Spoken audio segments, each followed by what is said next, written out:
All right, it looks like we're all here. Welcome, everybody. Good afternoon. My name is Mitch Biermann, and very proud and excited to be part of CoMotion.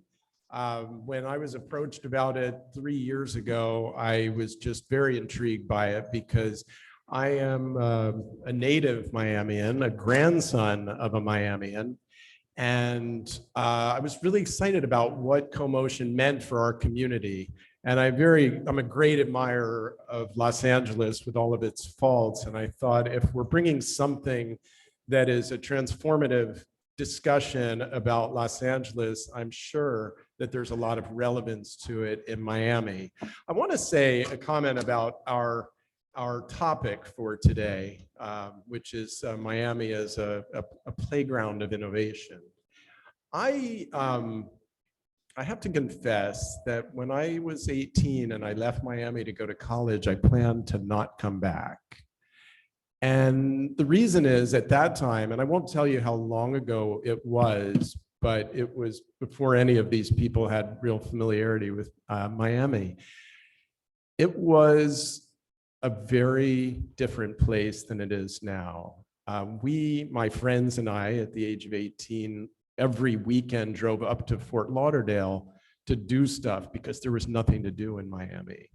And then in the process of getting educated in bigger, older cities, Washington and then New York, and then coming back to Miami for holidays, I saw a real change. Part of it, for whatever reason, coincided with the television show Miami Vice, which showed Miami as both a dark and scary place, but one with a mystique, and also one that had some of the most innovative and beautiful architecture of any city in the world. And that trend continued and made Miami, that and the introduction of real arts and culture to Miami that began in the late 80s and sort of crested with the Art Basel coming here in 2002, made Miami a place that was really attractive, really livable, and really exciting.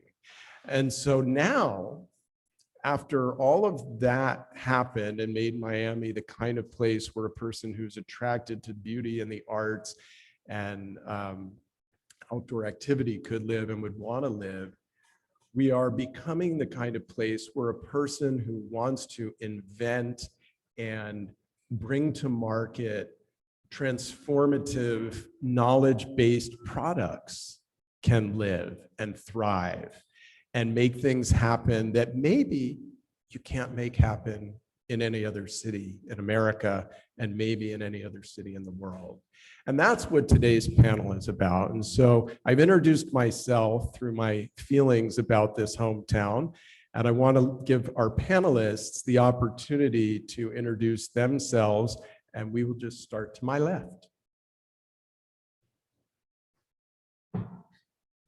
Hello, there we go. Thank you, Mitch. I'm Mayor Francis Suarez. I'm the mayor of this incredibly dynamic and beautiful city. And it's a privilege for me to be here with this incredible panel of people who are spending a lot of their time and energy making this city even more forward-thinking, even more dynamic, even more technological and innovative than it's ever been. And frankly, I think we have a very unique opportunity right now. And I think it's incumbent upon us to seize that moment and convert it into a movement, into something that I would feel will be a generational tectonic shift in the way that our world operates and the way that cities are built. Me next. Hey guys, good afternoon. I'm like kind of a big ball of energy sometimes. So green, you get it. It's transforming over to you. My name is Janine. I serve as the Associate Director for Lightship Foundation here and Lightship Capital. It is a $50 million fund that focuses on investments for minority and women-led ventures. My whole mission in life is to increase access to capital, specifically venture capital, to Black and Brown founders. And through doing that, I just want to make VC shit more fun and accessible for people so that we can help get more businesses funded. So you'll learn more about me. If you do like salsa or bachata, I do that too. So we can, talk later, but I'm super excited to be here and I'll pass it over to Maria. Hi, everyone. Maria, I'm also a proud born and raised Miamian.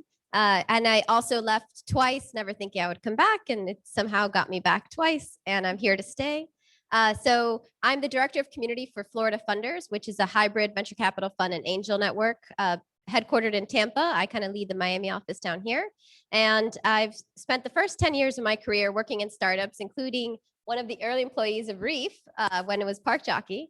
And then 5 years ago, I kind of transitioned to an organization called Refresh Miami, which is focused on supporting and growing the tech and startup community here. And so now I split my time between running that organization and Florida Funders. So excited to be here. All right. Hi, everyone. Philippe St. Just. I'm one of the co-founders of Reef Technology, which used to be called Park Jockey. We're actually Miami born and raised from a tech perspective. So we're a unicorn, a tech unicorn that started here and basically grew in Miami. And I'm currently leading our product organization and overseeing a lot of the technology that we're bringing to the city and leveraging our resources here, our partnerships here to do research and development and really bring what we do to the neighborhoods in Miami. So Reef, what we do is we take urban real estate, like parking lots and parking garages, and we transform it by bringing additional use cases to those locations. So kitchens, retail, healthcare.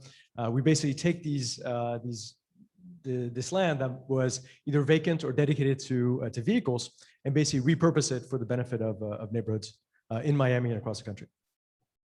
Thank you. Thank you. Those were great introductions, and I appreciate the brevity. So I wanted to, and I emailed the other panelists yesterday to say there were 4 main topics that we really want to cover today, that we really want to talk about.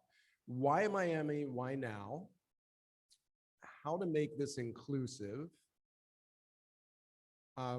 Building the ecosystem, that is what the other stakeholders need to do, and transformative change.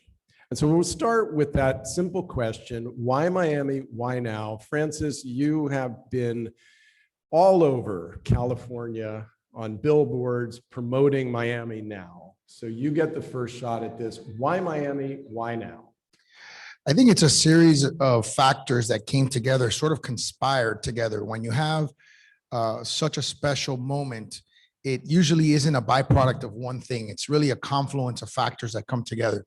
And it began, I think, with the SALT deduction going away from the tax code and people realizing hi Juan, how you doing, buddy?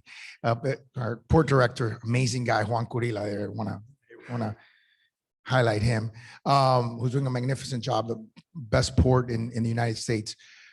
We, first it began with the SALT deduction and the idea that in cities like New York and in San Francisco and California, you have to now pay an additional 14% in taxes. That is on top of a cost of living differential that's somewhere in the vicinity of 3 to 1 vis-a-vis Miami. And then you had situations where people felt that crime was out of control in a lot of those cities. Homelessness was out of control in a lot of those cities. So you're paying these exorbitant taxes. You're not getting the services that correlate with those exorbitant taxes. Then I think the sort of straw that broke the camel's back is this sort of wave of cities telling these entrepreneurs, we don't want you here. So you're paying high taxes, you're not getting the services that you want. And then at the end of the day, you're being told that we don't want you here. I think when I put out the how can I help tweet in response to a tweet by a founders fund a member who said, hey, why don't we move Silicon Valley to Miami? Which, by the way, we had been trying to do for 10 years, right? We had been working on creating our own sort of ecosystem here for 10 years. It struck a nerve. And the nerve was that we were the only city in America that was telling innovators, doers, and creators and builders and founders, we want you here. We value you. We think that to build a great city and the city of the future, it has to start with you. And that is something that was not happening in other parts of the city. And I think that is what catapulted this and made it into such a big moment. And I think you add to that COVID, and obviously the fact that now with remote work and some of our COVID policies, we were open while other cities were closed. You put that all together and you have sort of a perfect storm for disruption. And when you think about disruption, you usually have to have an order of magnitude of 5-1 or 10-1. Those are 5 or 10 mega market disruptions that are happening at the same time. And some of these cities, I don't think they totally get it, but the disruption is happening. It's happening now, and it's happening extremely fast. Okay, that's a very good answer, but I want to dig a little deeper with your colleagues on the panel. As my son Joaquin, who's in the audience today, once told the county commission, Kansas has much lower taxes and a much lower cost of living, but the world is not flocking to Kansas. So it's Puerto What Rico. is it about Miami in particular, beyond the obvious value, let's say, that is making everything happen now? And I'll go to Janine.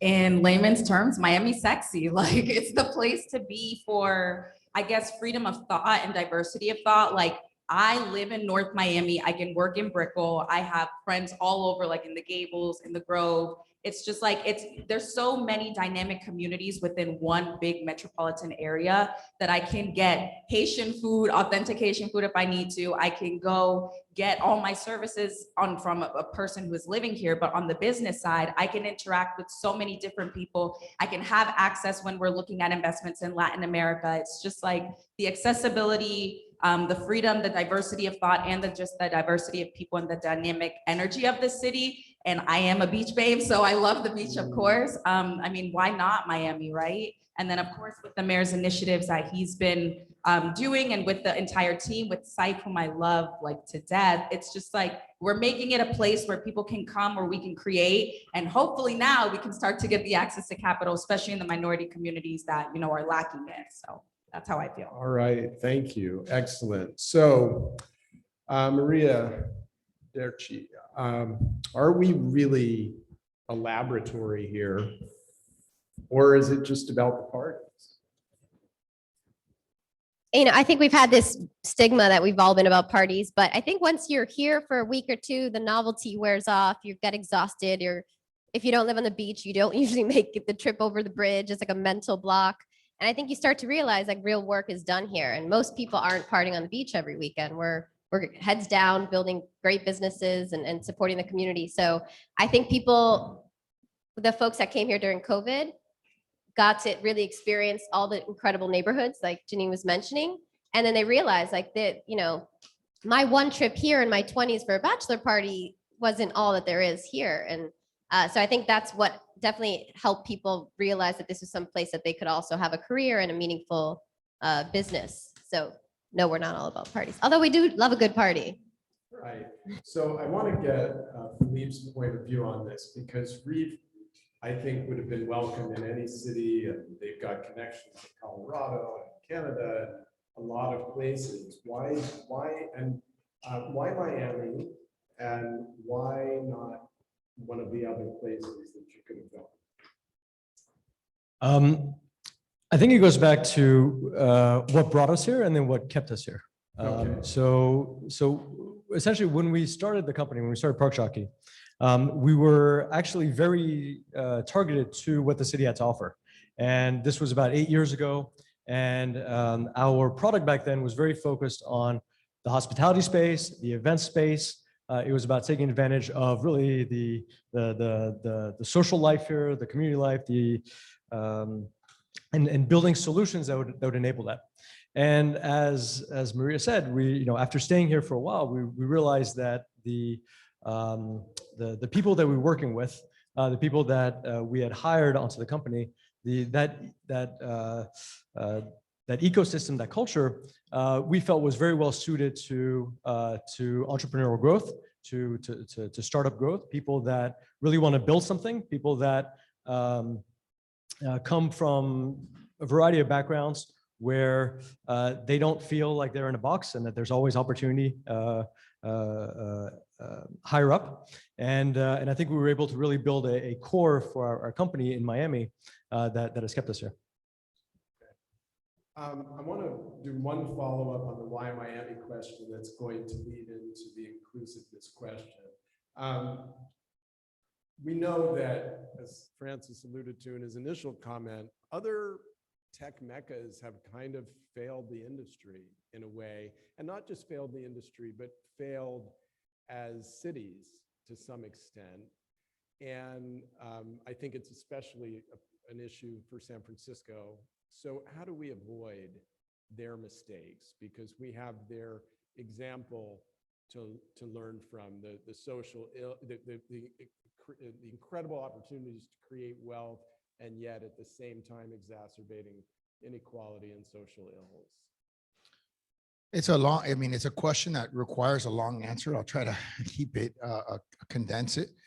We have a comprehensive strategy that focuses on education at all levels, children, young adults that are in universities, upskilling. And of course, I think the other thing is we're very intentional about wanting to support women and minority communities that have been historically left behind in when you look at percentage of funding that are obtained through those groups as a percentage of the population.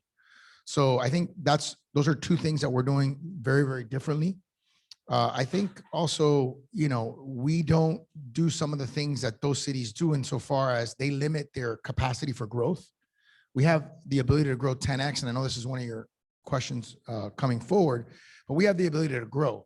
What happens when you restrict, when government overly restricts the ability to grow, what ends up happening is prices skyrocket because supply is limited.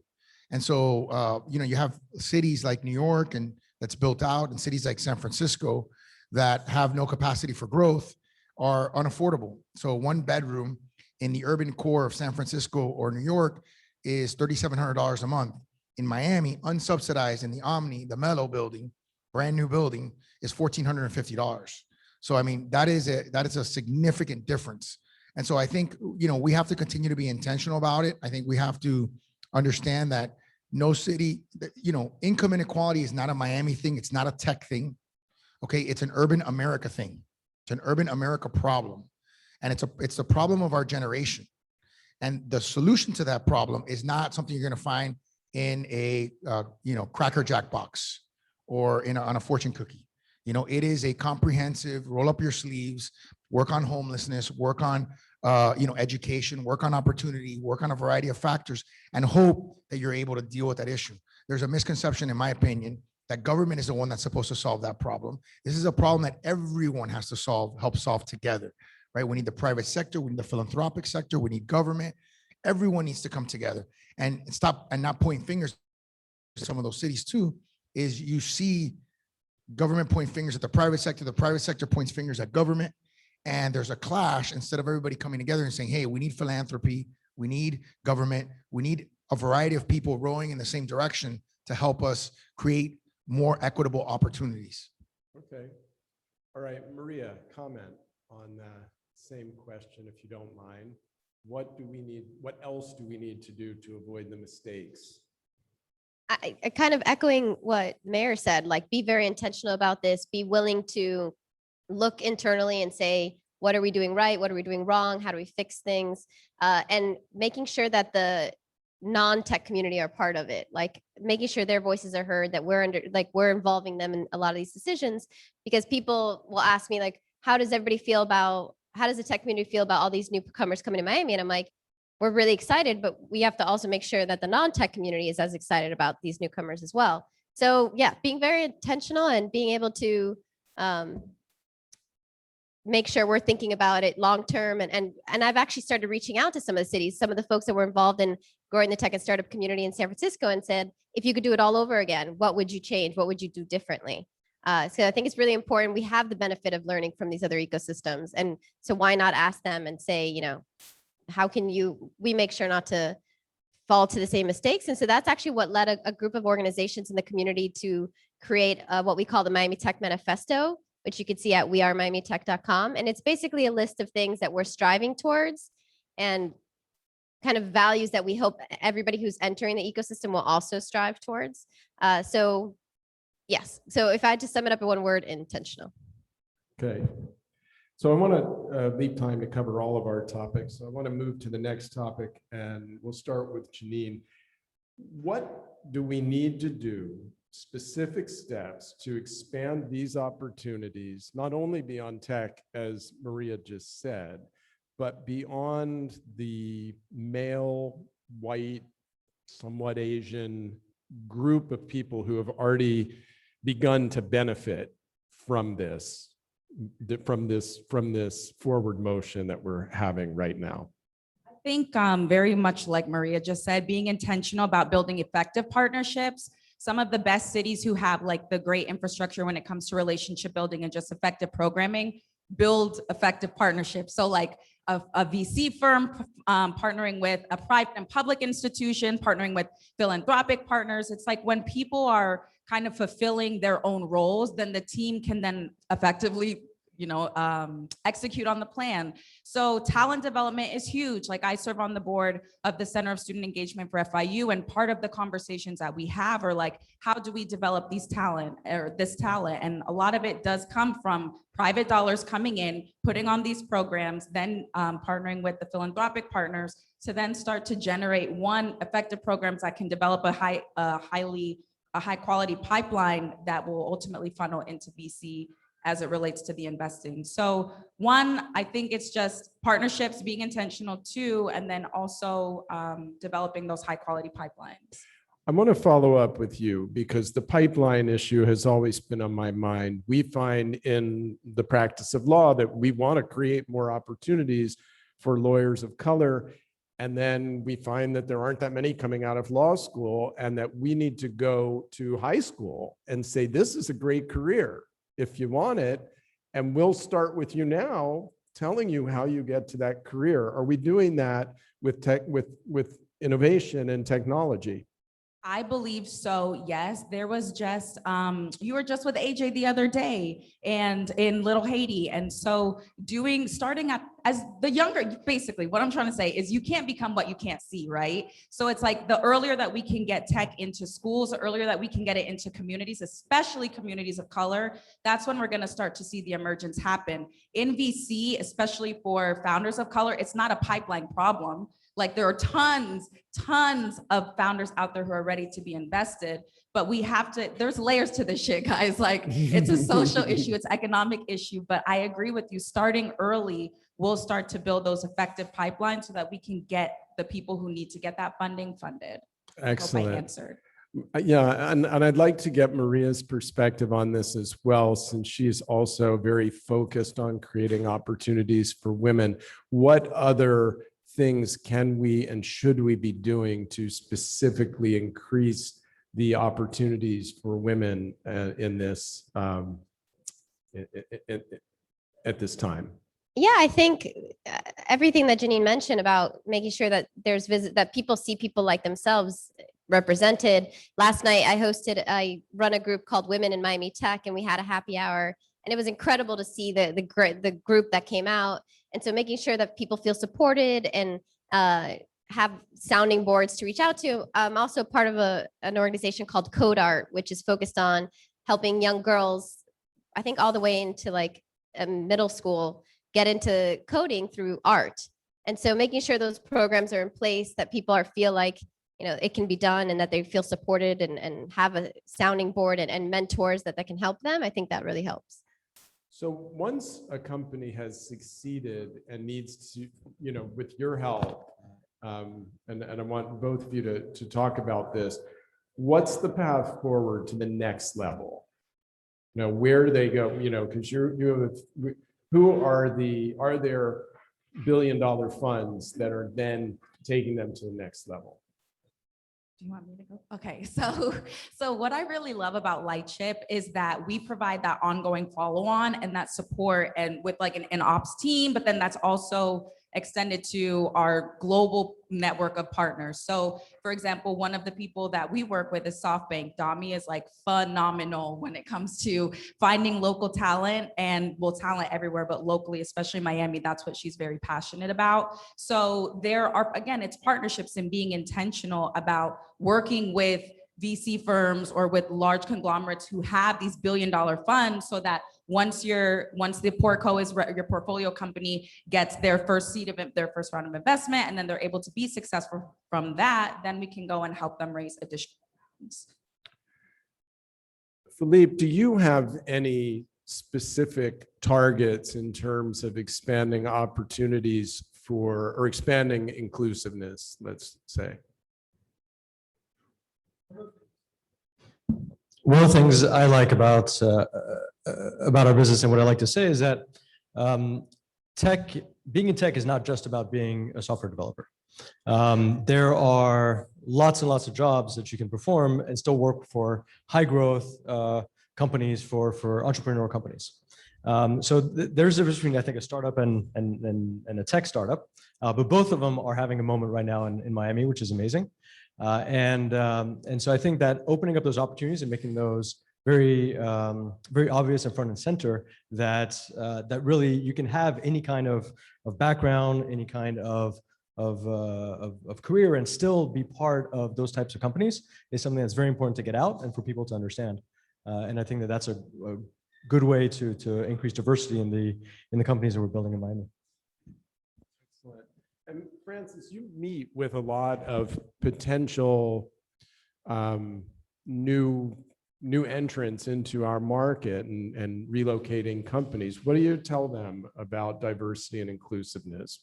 How does that discussion go? You know, it's interesting. I think we have one of the good reputations that we have in the city is for being a diverse city. And what I see is that particular attribute only increasing in terms of the amount of diversity that we have. You referenced Asian, and I think, you know, we were historically a African-American, Hispanic, and white community. And now we're starting to see a lot more Indian influence, a lot more Asian influence, which I think is wonderful. And so we're seeing a broader diversity than we've ever had in the city. And I think that's something that you know, people focus on, and they like that for purposes of building companies. They like that for purposes of understanding how to feel comfortable in a city. I often hear from people that they feel very comfortable here, that they feel very welcomed here. It's a very welcoming city. And again, I think those are, you know, those are maybe some soft data points, or they're not even data points, or sort of soft attributes that are extremely important, but they'll never come up in a data sheet. You're never going to see those things. So feeling welcomed and feeling unwelcomed, right? They're not data points. So, but they're incredibly important to people. The value to a human being of feeling included, feeling like part of a community is, I've had many people tell me, look, I could have taken the taxes. I could have taken, you know, these other issues. The last thing, the thing that really pushed me away was not feeling included, not feeling welcome, not feeling wanted, not feeling cared for. And so one of the things that we try to do with our Venture Miami team is we provide a concierge service. We want people to understand that we want them here, and we're going to do whatever we have to do to make sure that they have a great experience here. And that's been very successful. I'm very happy to hear that. Now, Janine, you've been focused, as you said, on creating opportunities for Black and Brown creators and entrepreneurs. I hosted another similar forum panel a few months ago, and we had Shunyata from SoftBank. You just mentioned SoftBank, and I was really excited to hear something that Shu said, which was that they're getting out of the Valley because to find alphas, you can't just wait for them to come to you anymore. Everybody has those alphas. If you want to find your own alphas, you've got to look where others aren't looking. And it seemed to me like he was saying that Miami was a great place to do that, because some of them may be in the Caribbean, and we're kind of part of the Caribbean. And some of them may be in overlooked markets in Latin America, and some of them may be in Israel, and we have connection to Israel, and some of them may be in Ghana, and we are closer to Ghana. So where are you seeing, in terms of that, are you seeing opportunities coming up, opportunities to invest coming up from the islands, coming up from historically overlooked places, and from Florida itself? Yes, surprisingly, not to plug another city, but Tulsa. I don't know if you guys have heard of the celebration of the centennial of the race massacre. Tulsa has a huge ecosystem that's developing too, and a lot of them in Tulsa are talking about moving down to Miami too. So I'm seeing it in a lot of places. Cincinnati, Ohio is another place where we're seeing a lot of emerging talent. Miami is definitely a place, especially since it's such a sexy city. Like a lot of the founders who are not feeling like they're represented in their respective ecosystems are now moving down to Miami. So to answer your question succinctly, yes, I am seeing it, but it's really cool because I'm also seeing it in ecosystems and emerging innovation hubs that I personally would have never imagined. Wonderful. Maria, what about you? I think that Miami's just a testing ground and like a launching off point for a lot of these startups in other countries. When they want to enter it, they immediately think to Miami because it's almost like a soft launch. So I think I've seen a ton of that. I used to work for a venture capital fund called Venture City that did a lot of investing in Latin America, and almost all of the founders were always like, we're going to open up an office in Miami. And so I think for both the European market and the Latin American market, we've been seeing that for years of folks wanting to set up shop here. And I think it'll continue to happen, and from beyond just those two regions. Now, Philippe, what about you? You're based in Miami, but you're deploying around North America. Anywhere outside of North America, and any non-traditional or overlooked venues for deploying your products and investing? So we have, to give some background, we have 5,000 locations in the US and in Canada, essentially these neighborhood hubs that I was mentioning where we deploy additional use cases. Really our focus at Reef is building up the diversity in neighborhoods. And those neighborhoods are either urban cores, or we're also looking for areas outside those city centers going forward.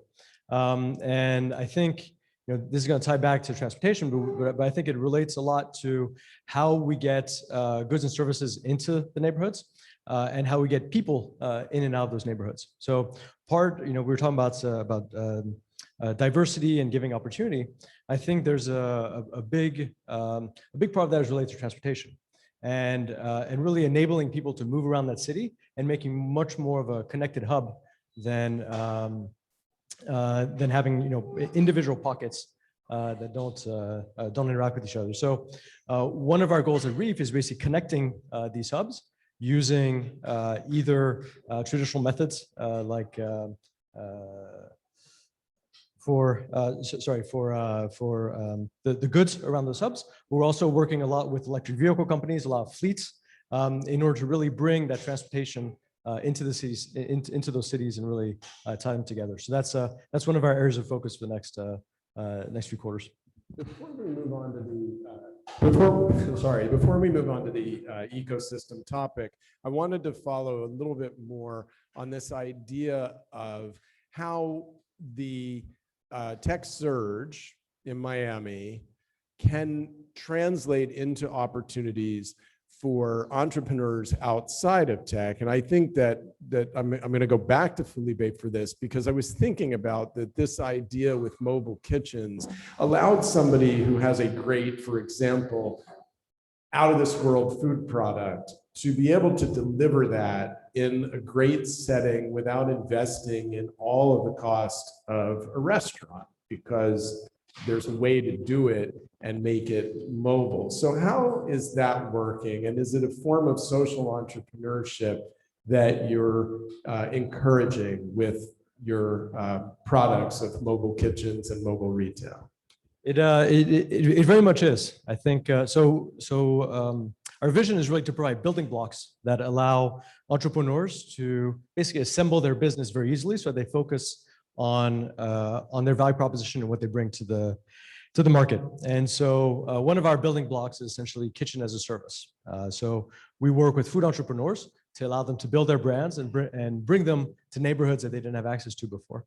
So one of our stories at Reef is a story of Bill Bornhorst, who created a brand called Man vs. Fries. And a bit of a silly name, but Bill is obsessed with French fries. And so he wants to make dishes that only have French fries in them.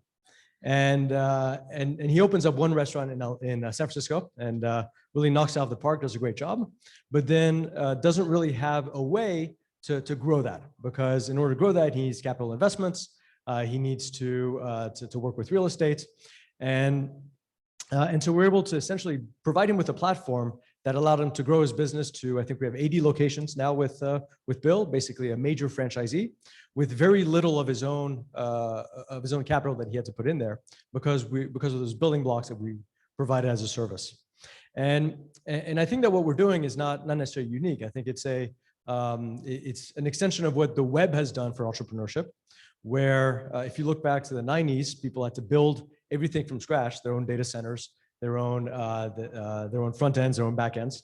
And now if you want to sell something online, you press 2 clicks and you go to Google Analytics and plug your website in, and you can sell something on Shopify. And so it's really taking that concept and bringing it to the physical world that we're doing. And I want to take this one level further, because I think the mayor has actually done a great job bringing those concepts also to government, basically productizing government and making the relationship between entrepreneurs to government a product relationship, and really marketing that so that it's very easy to interact. It's very easy to get started and build businesses. That's such a good point. So I want to use that, and let's transition to the building the ecosystem topic. And Francis, I would love it if you could follow on what Felipe just said about creating a more user-friendly government that supports the building of the ecosystem. You know, building an ecosystem is not easy. Maybe it looks easy. Maybe some people think it's been easy, but it hasn't been easy. And Maria knows we've been there from day one, trying to build this ecosystem. And it's had some catalytic moments, right? I mean, and that's how you build a company. Companies, even Park Jockey, I remember Reef when it was Park Jockey, you know, and you change, you metamorphosize, you have catalytic moments, and then you grow, sometimes exponentially.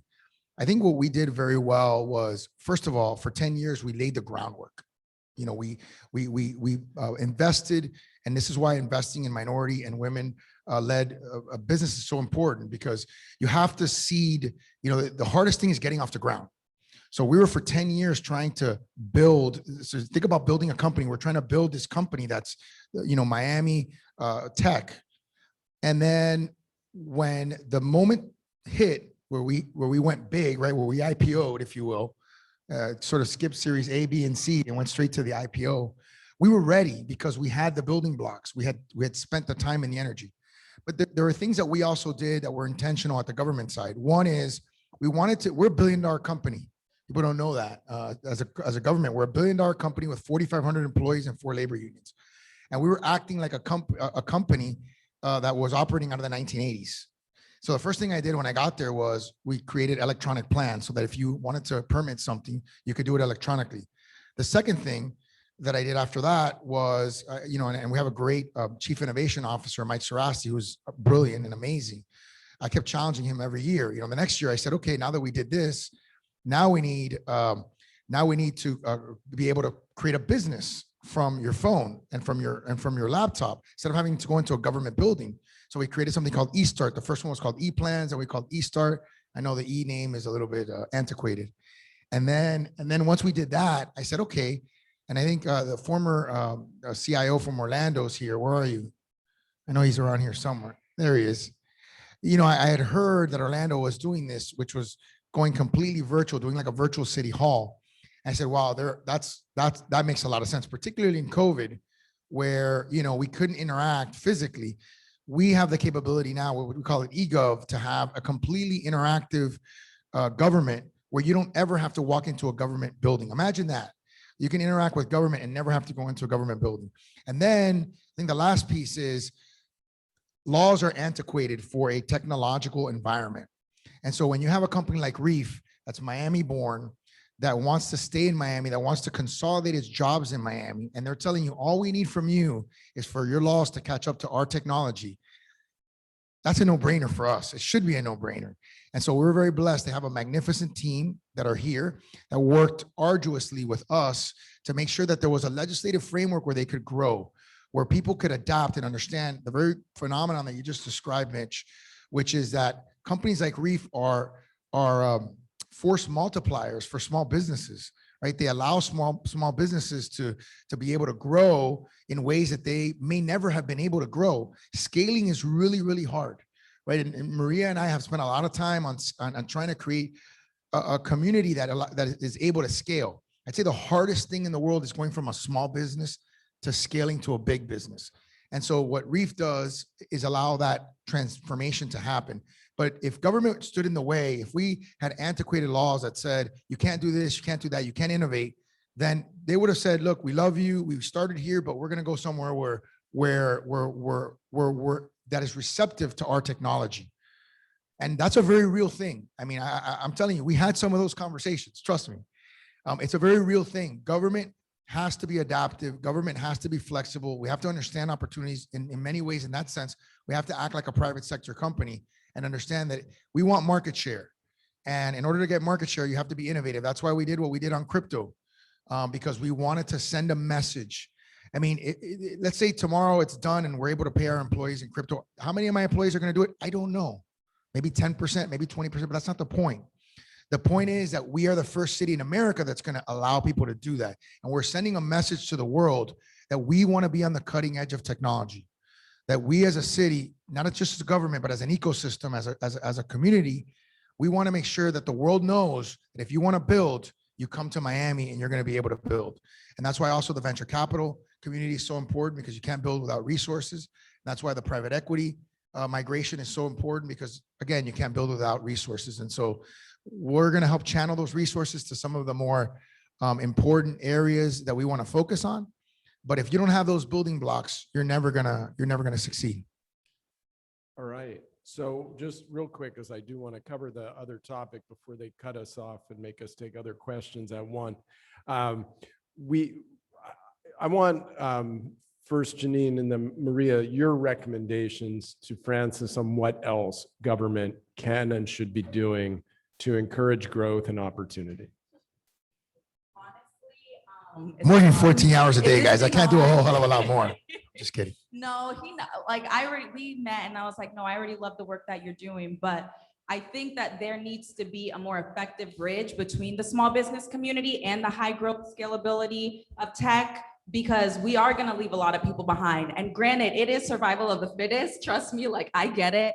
I built a community of Black female founders who didn't know how to scale and grow their company. But I think that there needs to be a broken down barrier of know-how and knowledge of how to then grow and scale your company as if you were a tech startup, because then that ultimately recontributes to the economic development of the city. And so my advice would be to create a platform between an amazing organization to then bridge the gap between the non-techies and the techies in an effective way so that we can start to build more high growth companies within Miami. Maria? I mean, you're doing an incredible job, so it's hard to give you any advice. I mean, I think it's just kind of continuing this open door. We're here, however we can help you use this as a resource.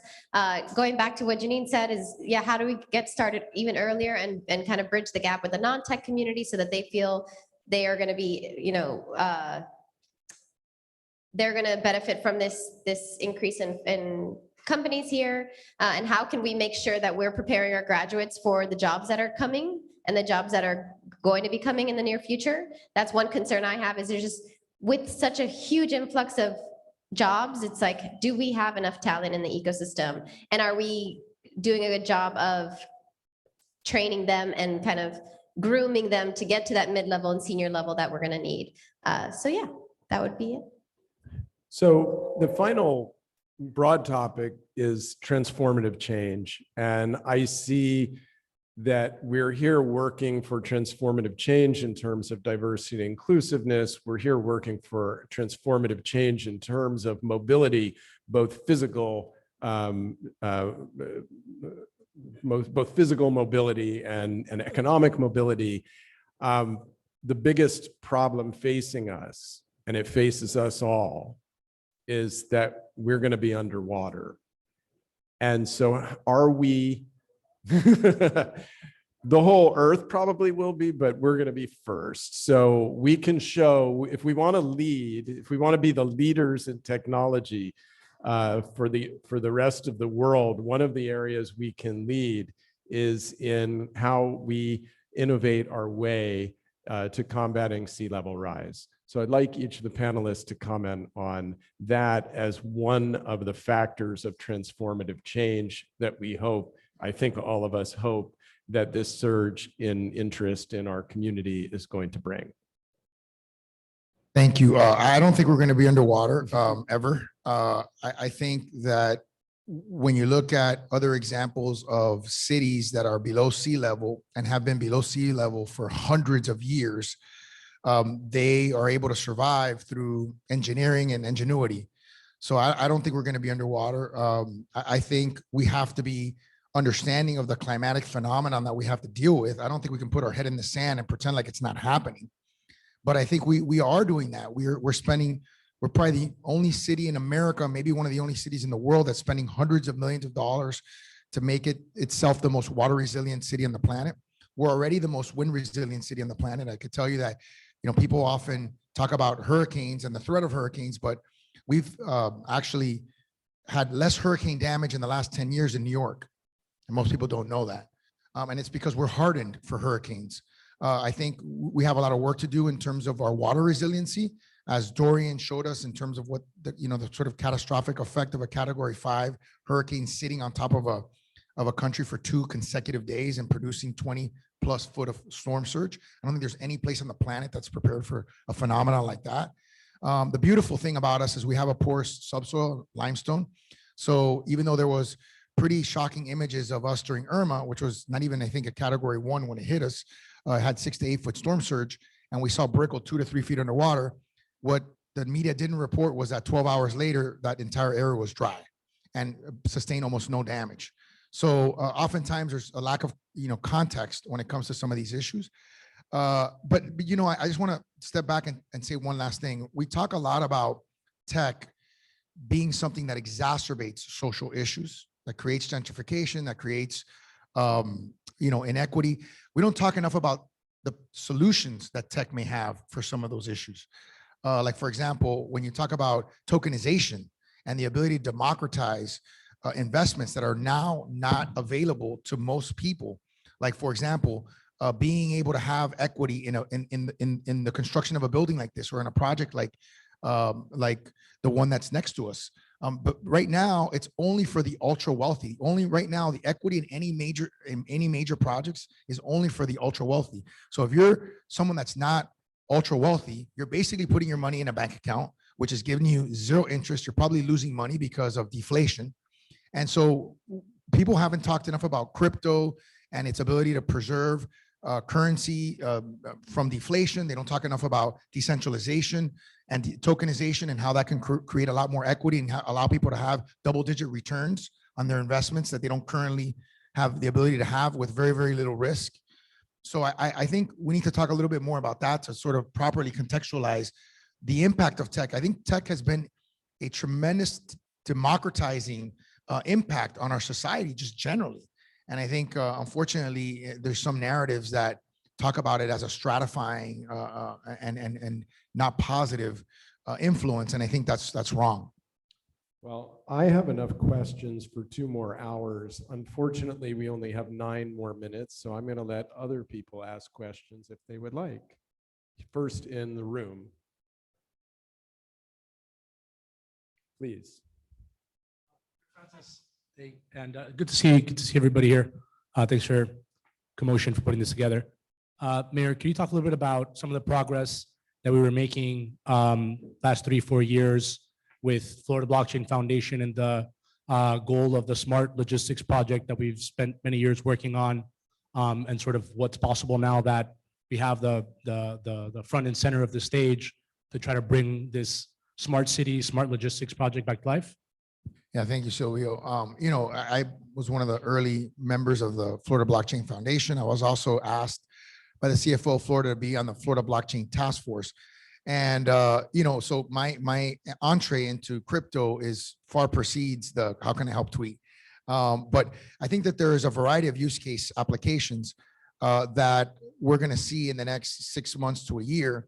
And I think what to me is most important, I guess, so number one, if I had to give you one message that I want you to take away from here, one message, it's that the next few years are going to be significantly more disruptive than the last few years.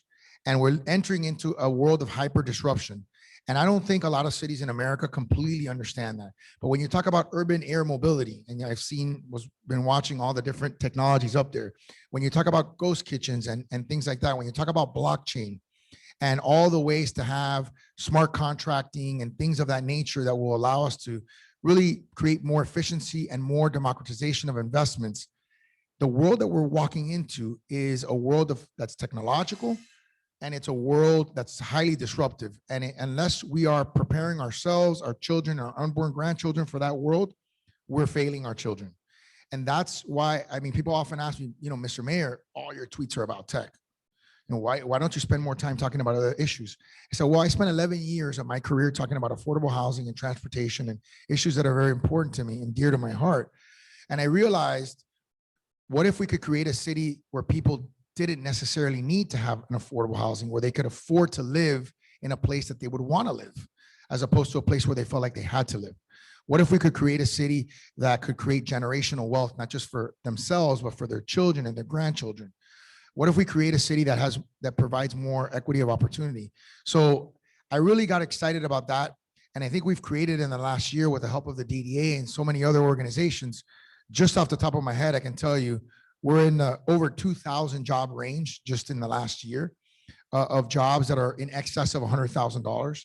And part of why Maria and you, Mitch, decided that you may not be able to come back to Miami at one point in your life was because those jobs didn't exist.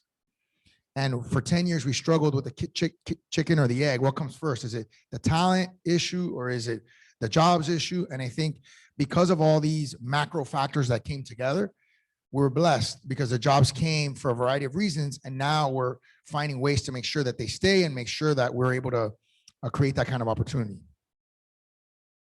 That's excellent. Would anybody else like to ask a question from anybody on the panel? We have a question coming from our live stream. This is from Maria. Where can I find more about this art and coding campaign for young girls? I love to learn more about how art and coding are pitched together through this campaign. The name of the organization is called Code Art. I think it has like a slash in between it. A woman named Amy Renshaw runs it. So definitely Google that, and you should be able to find the website for it. Thank you. I just, if nobody else is going to ask a question, I just want each panelist to tell me what the most exciting thing comes to mind that you've seen lately in terms of innovation and change in this community. And let's start with Janine this time. Okay. I think it's people being able, and not to sound cliche, but this is how I truly feel, people being able to create a better life for themselves and their families by leveraging tech and innovation and trying to keep up with what's happening. It's one of the most powerful things, especially working and being a Black woman. Like, generational wealth isn't a thing for me. That's why I hustle my ass off and do this, because it's important, right? And for minorities, for all of us who just didn't have that access. And so I feel like the wave of creating a better life for yourself, and then, like Mayor said, for your family, that shit is important. It's so important, and it's impactful and powerful. So for tech and innovation to be able to do that, and me to be on the front lines and see it firsthand, like, that's something that I wouldn't trade for the world. Philippe? So a couple of weeks ago, we had I think a swarm of people from San Francisco and New York down here. And I love the story that one of them told. He said, when I got off the plane, what I noticed wasn't the beaches and the parties. What I noticed was the cranes everywhere. And I think it's a great analogy for really a city that's willing to reinvent itself, a city that's willing to build, and not just individual in that city, but the government, the businesses, the people, all coming together to really build the future.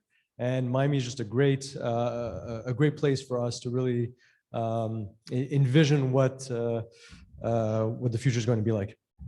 Maria? something that comes top of mind because there's 2 startups this week. Well, one is going to be announced next week, but in the last week, they'll have been raised $235 million. 2 startups in 1 week.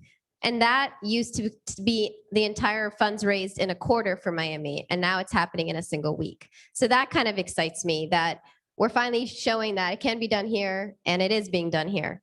So that's very exciting. Francis. I'm going to say something slightly controversial. People are obviously recording this, so it's probably not a good idea for me to say it, but I'm going to say it anyways. I think for me, what's exciting is I've been in public service for 12 years.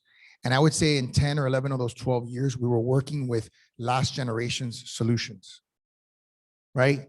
In transportation, it was about, are we going to do light rail? Are we going to do, BRT? Are we going to do, underground rail? All of last generation's solutions and trying to find a better version of them. And we were not looking forward. We were looking backwards. And it was very frustrating for me. And now you see urban air mobility. You see underground tunnels that are 1/10 the price of what above ground rail is, or 1/20th the price. You see, these ghost kitchens. There's so much innovation that in the last 6 months to a year, with again the disruption that I see, we're not turning back. This is a new generation of leaders. It's a new generation of business people that look different and act different and sound different and think different. And I think that's extremely exciting. It's reinvigorating for me after 10 years in public service to think that the next 5 years, if I'm reelected in November, I have 4 more years, and this one are going to be full of these exciting new solutions, as opposed to trying to retread the past solutions and put a lipstick on a pig and say, oh, this is wonderful. And I think that I had somebody here, I forget the name of the company, they're air traffic control company. Where's the air traffic control company? There you are in the back. And they were talking to me about, there's going to be so much in the air, right, in the next few years, that we need air traffic controllers, right? Because you're going to have drones that are going to be delivering things, and you're going to have all of these urban air mobility companies are going to be flying. You actually need to have traffic police for the air. Right. So it's amazing to meet a company that's already thinking about how we're going to manage this. Right. So for me, that's what excites me. And that's what I think not everybody in America fully has gotten the memo.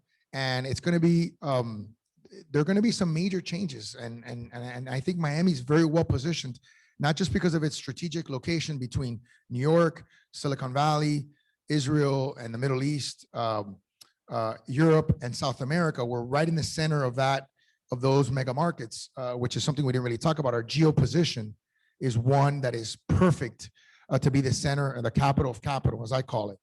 And I think it makes for an exciting and fun next generation worth of improvements to our quality of life. Excellent. We do have another virtual question, and we have a couple of minutes left. So this is coming from our live stream. For Mayor Suarez, you mentioned that you want Miami to be the next Silicon Valley, and with news showing that many have flocked to Texas due to what I know to be lower taxes, how can Miami compete? I'm sorry, what was the last part? With many that have gone to Texas due to what I know to be lower taxes, how can Miami compete? Yeah. Well, I don't think the taxes are lower in Texas, but because we don't have a state income tax or a city income tax, nor does Texas. I think we have property taxes, our only tax. We have a very low sales tax. So I'm not sure that Texas's taxes are lower, but I'll say this. I don't think anybody in Paris or Colombia or Dubai is saying, I can't wait to get on that flight to Austin. It's just not happening. So unfortunately for Austin, or Dallas or and I'll be in both those cities soon, and I'll be on Joe Rogan's show on the 29th in Austin, and be in Dallas on the 28th and the 27th, which, by the way, they're great markets too. There's nothing against those cities. They're great cities. They have good mayors who are my friends, but it doesn't have that same global appeal that Miami has. If you're trying to build a global company, and in tech, it's all about scale. Right? You don't want to just be a company that services a market. You want to be a company that services the world. Right? And so you need a global city. And I just don't think there are any global cities in Texas. Thanks. That is a great point. And go ahead, Eldridge. Talk real loud. you're very bullish on the future, and I'm going to leave private equity aside for the moment, but thinking about government money, which is incredibly important for public transit, do you think they share your faith? In other words, will you be able to get the public funds required to actually meet your vision for the future? Because that's my biggest concern. I don't think it's going to require public funds. That's the thing. So I'll give, for example, I'm working with the Boring Company, as I'm sure many of you have heard. And the Boring Company in Las Vegas did a user fee model where they financed the underground tunnel. It was a very short tunnel. And so that may be the way that we do it here in Miami to bypass. I call it hacking. You got to hack some of the obstacles. And so, sure, if the federal government came to us and said, hey, we want to pilot this in Miami, would I be happy? I'd be thrilled. If Miami-Dade County said, hey, Mr. Mayor, we're going to chip in $100 million, I'd be thrilled. Do I expect it? No. Do I plan? I plan as if we're not going to get any of it. Sort of I think it was St. Augustine or something that said, pray as if everything depends on God and work as if everything depends on you. So. Thank you. And that was a great answer and a great way to wrap up. I have to say, all of you have been excellent panelists, and thank you so much for participating. You actually convinced me to stay. So I hope that there are a lot of other people here visiting from other parts of the country and other parts of the world who are persuaded to not only stay, but invite investors to invest, because it is happening. It's happening here, and it's happening in a big way. There's money to be made, but more importantly, there's transformation to be made, which ultimately is more important and more exciting than just making more money. And so I want to thank you. I want to thank CoMotion, and especially John Rossant, but all of the people who make this happen and make this easy and make it possible for us to just walk up here and talk and be done. And thank you very much to the audience for all the excellent questions and support.